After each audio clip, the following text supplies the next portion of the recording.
اعوذ باللہ من الشیطان الرجیم بسم اللہ الرحمن الرحیم۔ ناظرین اکرام،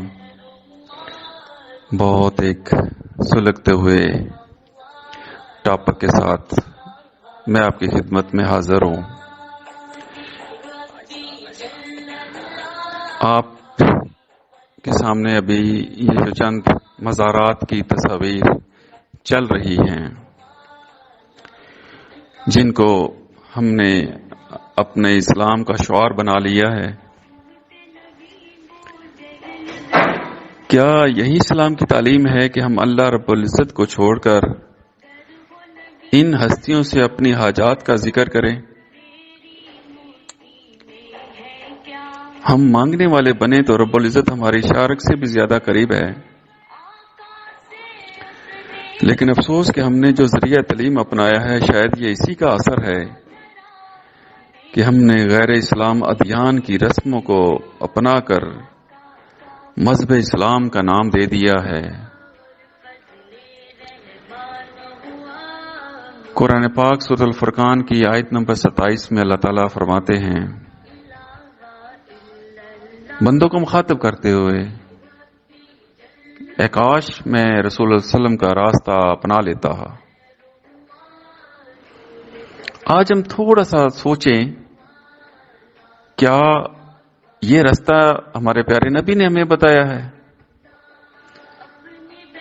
کہ ہم قرآن پاک کی آیات کو کپڑوں پہ لکھ کر زمین پہ بچھا دیں،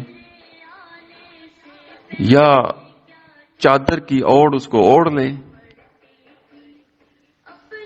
تو ذرا ہم نے چند لمحوں کے لیے بھی اس چیز کو سوچا ہے کہ جو پیارے آقا صلی اللہ علیہ وسلم پر قرآن پاک اللہ تعالیٰ نے 23 برسوں کی مدت میں اتارا، ہم کس طرح نعوذ باللہ اس کی بے حرمتی کر رہے ہیں۔ یہ وہ قرآن جو ہمارے مومن کے سینوں میں ہوتا ہے، ہم نے اس کو اپنے اوپر اوڑھ لینا شروع کر دیا ہے۔ پھر ہم ان انسانوں کی پوجا کرتے ہیں جو اس طرح کی حرکات کرتے ہیں۔ ناظرین اکرام،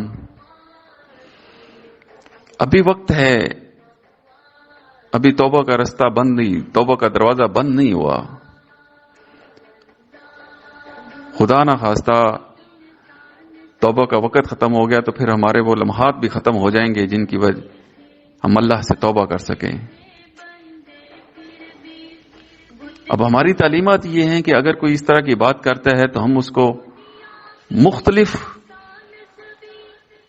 مذاہب کے فرقوں کا نام دے دیتے ہیں کہ جناب یہ تو وہابی ہو گیا ہے، یہ تو دیوبندی ہو گیا ہے، یہ تو فلاں ہو گیا ہے۔ تو کوئی ایک شخص مجھے صرف یہ بتا دے کہ ان کی پوجا دین اسلام میں جائز ہے۔ پیارے آقا صلی اللہ علیہ وسلم نے ہمیں بتایا ہے کہ اس طرح کے کام کرنے کا۔ خدا را وقت ہے ہم اپنے آپ کو سدھار لیں، وقت ہے ہم توبہ کر لیں۔ مبادا کہ وہ وقت آ جائے کہ توبہ کے دروازے